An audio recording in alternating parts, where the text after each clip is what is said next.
देखिए 2022 में भारतीय जनता पार्टी ने हमें प्रत्याशी बनाया था और उस चुनाव में अब्बास अंसारी विजयी हुए थे।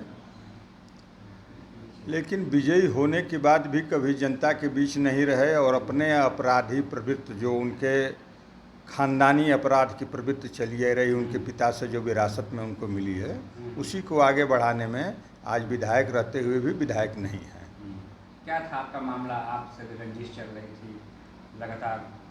मेरे भाई की हत्या 2009 में 29 अगस्त 2009 में मुख्तार अंसारी ने गुंडा टैक्स न मिलने के कारण कराया था। उसके बाद 19 मार्च 2010 को फिर उसमें जो मुख्य सहयोगी रहे राम सिंह मौर्य, जो छत्तीसगढ़ गवाह थे उनकी, और सुरक्षा में सिपाही लगाए गए थे, ड्राइवर था शब्बीर हमारा, जो बाद में पक्षद्रोही हो गया, मुख्तार पैसा देकर खरीद लिया उसको, उसके सुरक्षा में लगाया गया था। क्योंकि पहले वाली घटना में भाई साहब के साथ उसको भी गोली लगी थी, तो वो सिपाही सतीश कुमार वो भी मर गए। हम कहते हैं कि मान लीजिए एक बार मेरे भाई से आपकी वो ठेकेदारी करते थे, आपको गुंडा टैक्स चाहिए था, नहीं दिए, आपने उनको मरवा दिया। चलिए, राम सिंह मौर्य उनके मुनीब थे, छत्तीसगढ़ गवाह थे, इस नाते उनको मरवा दिया। लेकिन उस सिपाही का क्या दोष बनता था? वो तो सुरक्षा में था बेचारा, उसकी हत्या आपने क्यों किया? वो भी वो गाड़ी में बैठा था, लेकिन एक गोली चला रहा था।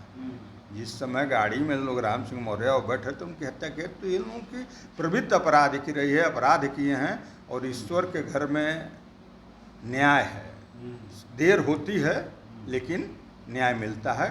और पूज्य योगी जी मुख्यमंत्री हैं, भारतीय जनता पार्टी की सरकार है, इसमें जो भी गलत करेगा उसके खिलाफ कानूनी कार्रवाई कड़ी से कड़ी होगी। और जो हुई है आप लोग देख ही रहे हैं कि अपराधियों का क्या हाल है। अच्छा, अब चुनाव होता है तो क्या रूपरेखा रहेगी सदर की?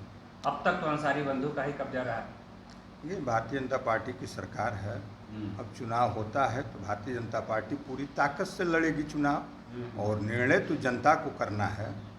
जनता जनार्दन जिसको चाहेगी उसको चुनाव जिताएगी।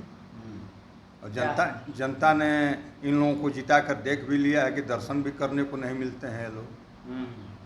तो क्या एक बार फिर चुनाव लड़ेंगे अगर आपको मौका मिलता है सदर से? तो यह निर्णय भारतीय जनता पार्टी का संगठन करता है, और भारतीय जनता पार्टी की संगठन की जो ऊपर की इकाई है, जैसा निर्णय लेगी, हमको अगर कहेगी चुनाव लड़ने के लिए तो मैं चुनाव लड़ूंगा, किसी दूसरे को कहेगी तो उसके साथ पूरी ताकत से लगकर उनकी जो है चुनाव जितवाने में हम लोग पूरी ताकत लगाएंगे। अच्छा, सजा मिलने के बाद और सदस्यता जाने के बाद अब हाई कोर्ट जाने की बात कर रहे हैं? तो कोई जाता है तो वो जैसे लोअर कोर्ट से हुई है तो हाई कोर्ट जाएंगे, फिर वहाँ से सुप्रीम कोर्ट जाएंगे, वो उनका काम है। बाकी काम सरकार का है कि उनकी सत्ता गई है। यहाँ चूँकि स्टेट बनाम ही रहा है, सरकार ही लड़ी है, तो ऊपर भी सरकार लड़ेगी।